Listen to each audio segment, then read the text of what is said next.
Hello, everybody. This is Brad Swift, and this is Gaya's Call 2.0. And I'm here today, not just with my lovely co host, Marla, but she's going to introduce our guest, and he's going to let us know where he's calling in from, and we're going to have a fascinating conversation with him. So, Marla, I'm just going to turn it over to you. Hi, Brad. Hi, everyone. As Prey has in his background, Happy Earth Day. We are recording this on the 22nd of April. So today we have with us Mr. Prey Kari, who's a lecturer in microbiology with a specialization in environmental microbiology. His work focuses on exploring the relationship between microbiology and sustainability and how the invisible world of microbes shapes many of the systems that support life on Earth. Prey has also worked with the Global Carbon Reward Organization, a climate finance initiative aimed at accelerating global climate action. Through his writing and research, he advocates for a greater appreciation of microbiology, highlighting how microbes can influence such areas such as soil, food systems, environmental balance, and climate processes. He believes that microbiology is often underappreciated despite its central role in sustaining ecosystems, and hopes to bring the field more prominently into conversations about sustainability and the future of our planet. So, Prey, first of all, welcome. Tell us a little bit about your work with microbiology. And most people think of microbes as germs. You're obviously not one of those people. So tell us about your work. Yeah. All right. Thank you very much, Brad and Mala, for giving me the opportunity to be here, especially on Earth Day today. I just want to start by, putting out there today that microorganisms are not your germs. And microbiology is not just about fighting germs or trying to see microbes that are responsible for germs and all.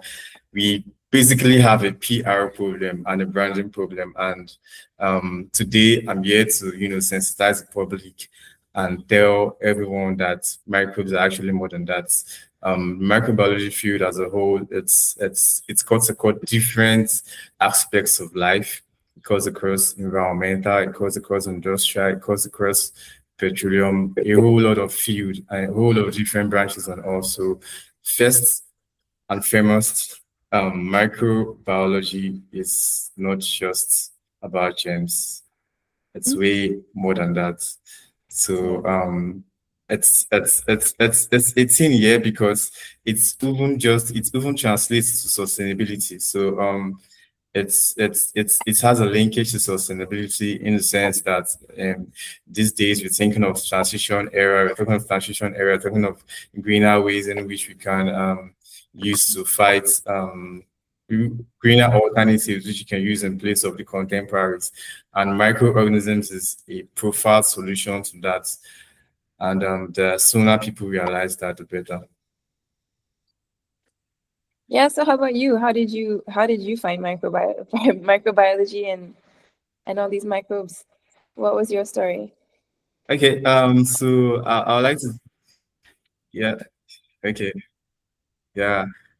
Okay, so I would like to start with a story. I was in the university, I think 2016. I was in university, and one day I was in class because I did microbiology as my first degree.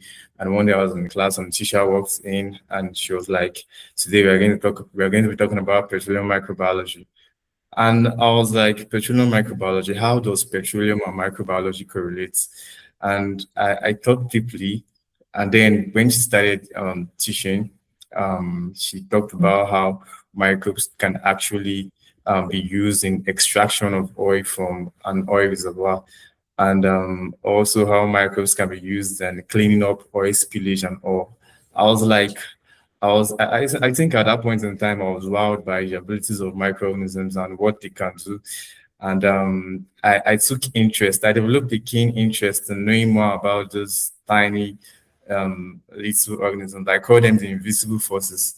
So I researched more, and going further, I saw that they could do a lot more. If microbes can actually clean up oil spillage and can actually be used in extracting oil from oil reservoirs, then what more can't they do?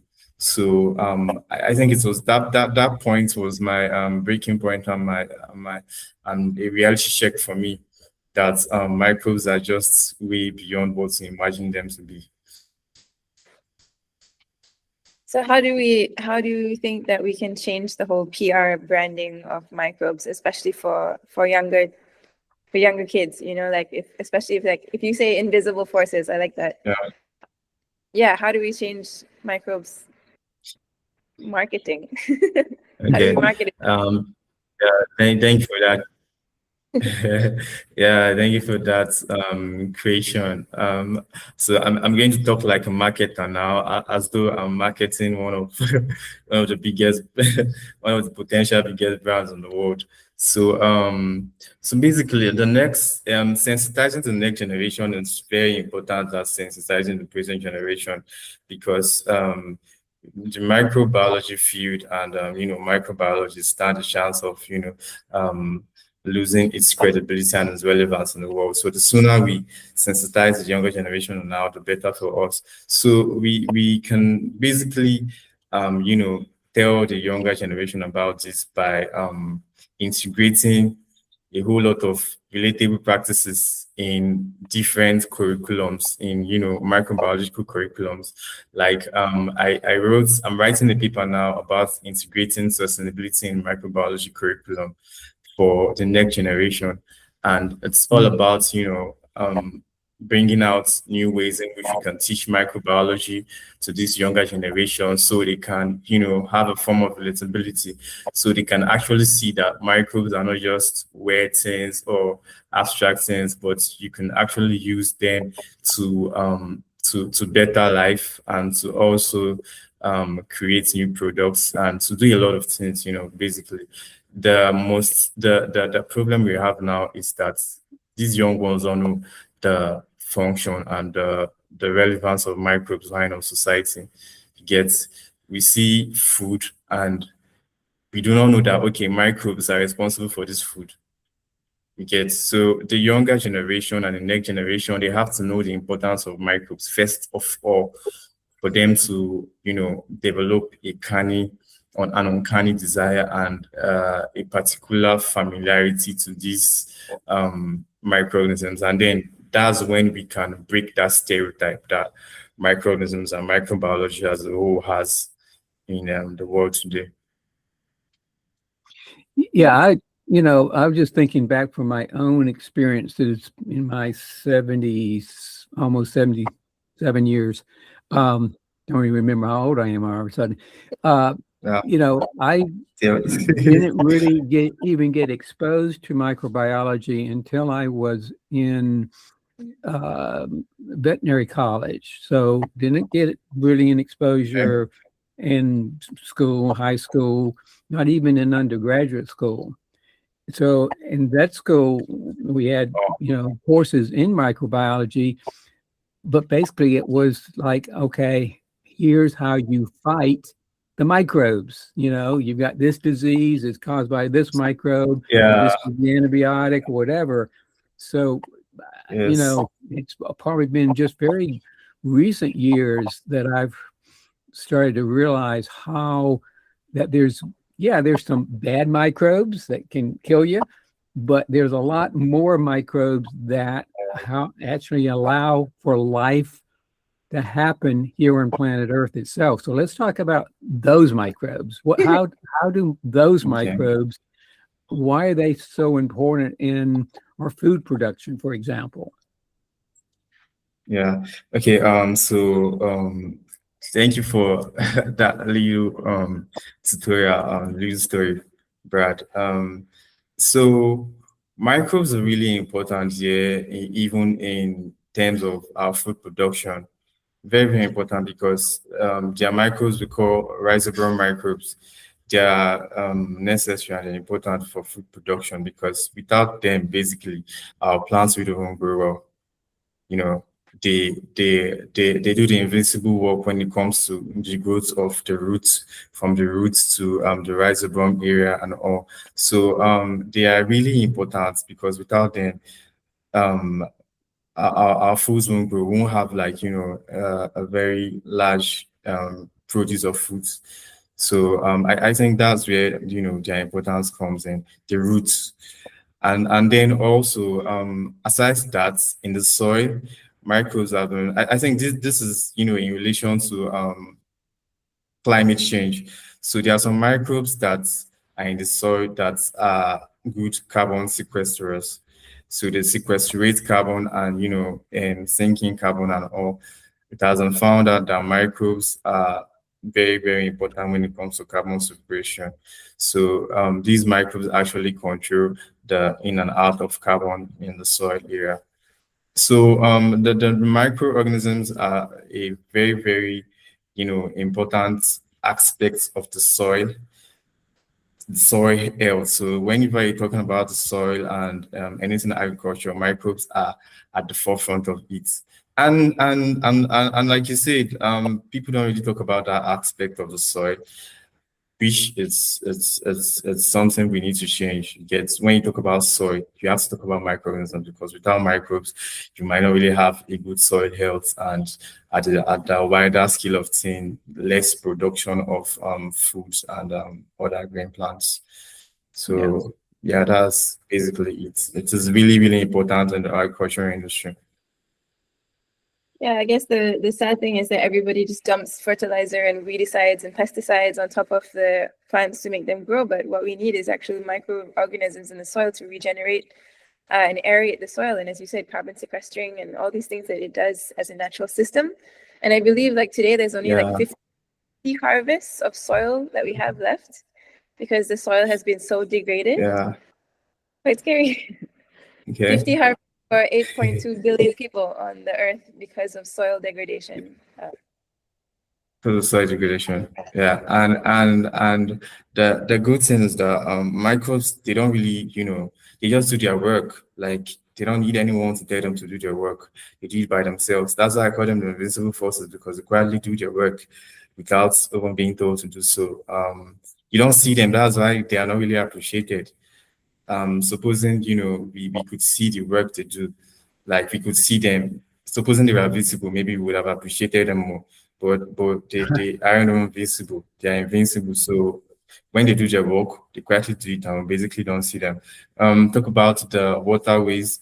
Some microbes in the waterways to help in biodegradation, and also help in remediating waters that have been polluted by some pollutants and all. So the microbes are a really, really pivotal aspects of the earth and the soil and also waterways and everything. Yeah. Yeah, and I think of the comparison of, at least here in our country, in the United States, we've made some progress around understanding that a lot of our body functions to function healthily depends on healthy microbes, the gut bacteria, and probiotics are a big thing right now to help stimulate that. So we're talking about a very similar thing when it comes to our water and to our soil.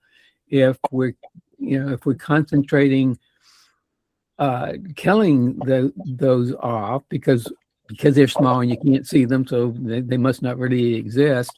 So we'll just dump a whole bunch of pesticides and herbicides and petroleum-based fertilizer on it. And so what we end up is not healthy living soil, but dead dirt. Yeah. And dead dirt you can't grow very much things without adding a whole bunch of more petroleum products on top of that. So that's what I'm kind of coming away with, is just because you can't see it doesn't mean it's not important. Yeah. Good point.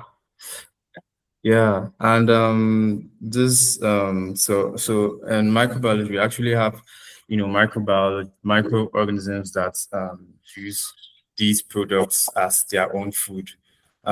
We have microbes that actually, like there's a microbe that's it's called Pseudomonas.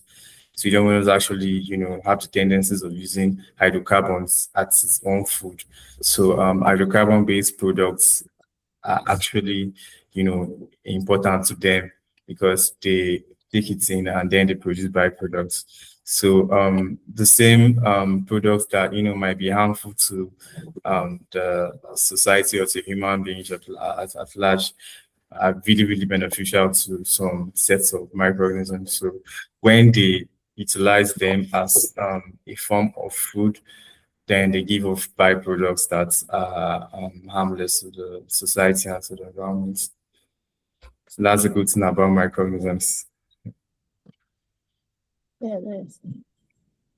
Yeah, awesome. I mean, Brad was talking about the US and the soil there. Are there any like issues specifically in Nigeria where you are with soil health and maybe even malnutrition because of the bad soil that exists in this world?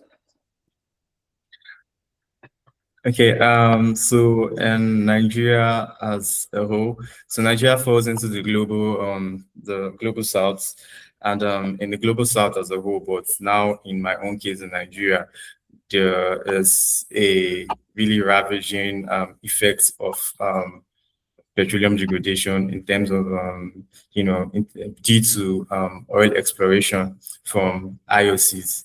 So it has been, you know, a major issue for over years now, like for so many years. Pollution has been a major issue in Nigeria, and it has rendered so many people homeless. It has rendered so many people hungry, and it has rendered so many people to it has given so many people poverty too, because it has taken away livelihoods from them. We used to have fishermen that go to the sea or go to the river to catch fishes, but due to pollution from exploration of oil, the waterways now have been contaminated, and it has, you know, eliminated the livelihood for them. So like you said, pollution has always been a major issue for us, and there are companies, there are institutions that have tried to remediate this contamination or this pollution from waterways with the use of microorganisms. And presently now, they are still undergoing different experiments, and they're trying to use microorganisms and other biological ways to remediate these, because at this point in time, that's like, you know, the most cost-effective solution for these. And then also, we also have the waste problem in Nigeria, and there are some waste sites or dump sites which they've tried using microorganisms also to to decontaminate the waste, and also to biodegrade those waste too that have been gotten from some sites. So in Nigeria as a whole, we actually need to move forward and, you know, build on our advancements, because that has always been an issue for us. But I believe going forward, microbes can be a major solution for some of the prevailing issues we have now in Nigeria and global south as a whole. Yeah, so I hope this microbe marketing works because it seems like we need more of them, more microbes. So as Yeah, we start to pull this to a close, you know, one of our primary audiences are, you know, what I like to call eco-conscious families. So families who have an awareness of the importance of our relationship with Earth.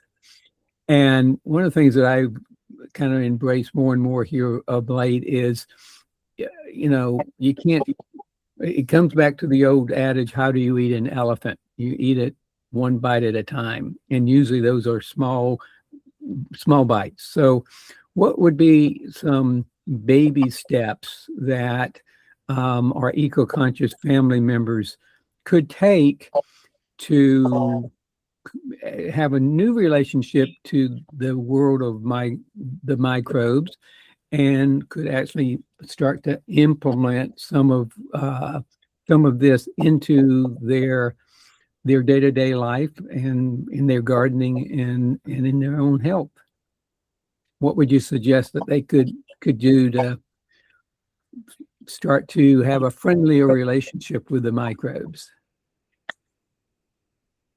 Okay. Firstly, before there's a familiarity with these microbes, you have to understand that, like you said earlier when the video started, there are good and bad microbes, and you need to understand that the good microbes are more than the bad microbes. So, like I said earlier, sensitization is the first thing. So you have to, have that mindset that microbes are they are beneficial to the community, they're beneficial to us as humans, and they're beneficial to soil health and the waterways and everything. That should be the first, that should be your first conviction. And secondly, then there is what we call isolation of microorganisms. That might be quite complex for a beginner, but the first thing when you want to be intentional about the microbes around you is to isolate the microbes. So once you isolate the microbes, and then you go through what they call core sharing and all that, you get to isolate the microbes. When you isolate it, then you can identify one particular microbe that actually does whatever thing you're looking for. Like, for example, the bioremediation of a polluted water. So you get the microbe, you identify it, and when you identify it, you use it to do whatever thing you want to do. So basically, everything boils down to the fact that these things are relatable. When you go to your garden and you see your soil, you should know that, okay, there's a microbe there working for me. When you go to a polluted area and you see that, okay, this water has been contaminated or polluted, there's a microbe responsible for the cleanup of this polluted water. So you just have to, relate everything to microbes. So that is how we can, bring in this whole idea that, okay, microbes are really, really important in our society at large. And also, when we look around, we just see microbes, but we don't really see them, but we see them and we see the work they are doing. So that's why I said I call them the invisible forces, because there's always something microbes can do. And I forgot to mention earlier that microbes can be linked to sustainability in the sense that when we talk about sustainability, most people think sustainability is all about technological advancements and so many big grammars and all. But sustainability microbes should teach you something about sustainability in the sense that when you say sustainability, you should know that sustainability is not just about the big things, but it's about the small things like microbes. It's about the things that come from the ground. And it's about a whole lot of other things and not just the big technological advancements and everything. All right. Great. We want to thank you for your time today from Nigeria. We're calling you from all over the world today. Yes. And we always like to put in that. Thank you, Brad. Thank you, Mala. Thank you. Yeah. Super And interesting. Hopefully, let us know if you get any emails about microbes because of this. We'll post it everywhere. I will surely. I will. I appreciate Brad and Mala for having me on here. Thank you. I really appreciate it. Thanks for coming. And we really enjoy guests like this. So if you are listening to this, and you have you think you could be a good guest, or somebody who would be a good guest, we particularly would be really interested in getting some guests on of other younger generations. Young, as I like to call them, young eco guardians who are making a difference out in the world with our relationship to the web of life. let us know, and we will follow up and have them come up on the show. Yeah. Anything else for you, Marla, as we complete? No, but also not anything to add, just also like if you don't want to come on the show and you want us to talk about a specific topic, please send us a message and we'll do it for you. So you don't have to be on the show if you don't want to talk to us, that's fine. That's very good. Okay, everybody, until next time, this is Brad and Marla, and today's prayer signing off on Earth Day. Bye. Take care. Bye. Bye.